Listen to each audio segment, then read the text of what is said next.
கர்த்தருடைய பரிசுத்தமுள்ள நாமத்திற்கு ஸ்தோத்திரம். இன்றைய நாளின் கர்த்தருடைய வார்த்தையாக யோசுவாவின் புஸ்தகம் 4வது அதிகாரம் 14வது வசனம். அந்நாளிலே கர்த்தர் யோசுவாவை சகல இஸ்ரவேலின் கண்களுக்கு முன்பாகவும் மேன்மைப்படுத்தினார். அவர்கள் மோசேக்கு பயந்திருந்தது போல அவனுக்கும் அவன் உயிரோடிருந்த நாளெல்லாம் பயந்திருந்தார்கள். எனக்கருமையானவர்களை, கர்த்தர் யோசுவாவை அந்த சமஸ்தானங்களுக்கு மேலாக உயர்த்துகிறார். இஸ்ரவேல் ஜனங்களுக்கு மேலாக உயர்த்துகிறார். மோசேக்கு என்ன மரியாதை கொடுத்தாங்களோ அதே மரியாதையை இப்பொழுது யோசுவாவுக்கு கொடுக்கிறார்கள். இதுதான் கர்த்தர் ஒரு மனிதனோடு கூட இருக்கும் பொழுது நடக்கிற அற்புதம்.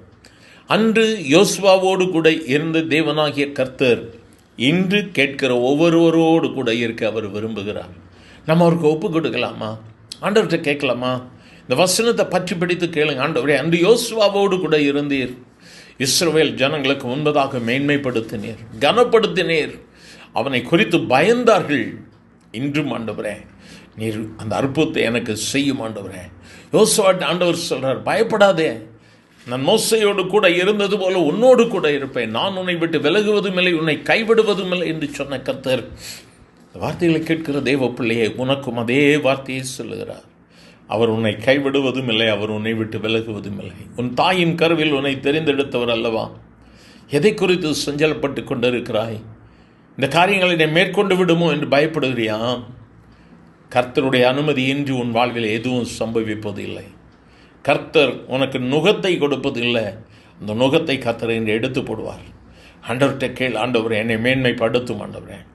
யார் உன்னை துக்கப்படுத்த நினைக்கிறார்களோ, யார் உன் பெயரை களங்கப்படுத்த வேண்டும் என்று சொல்லி நினைக்கிறார்களோ, அவர்கள் மத்தியில், அவர்கள் முன்பதாக கர்த்தர் உன்னை மேன்மைப்படுத்துவார்.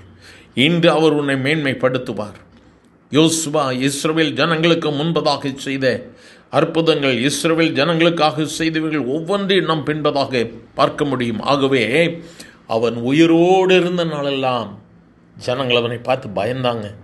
இன்று கர்த்தர் கேட்கிற ஒவ்வொருவருக்கும் இந்த வார்த்தையை கொடுக்கிறார். பயப்படாதே, நான் உன்னை விட்டு விலகுவதும் இல்லை, உன்னை கைவிடுவதும் இல்லை என்று சொல்லி ஜீவனுள்ள வார்த்தைகளை கொடுத்தேன் ஆண்டவராகிய இயேசு.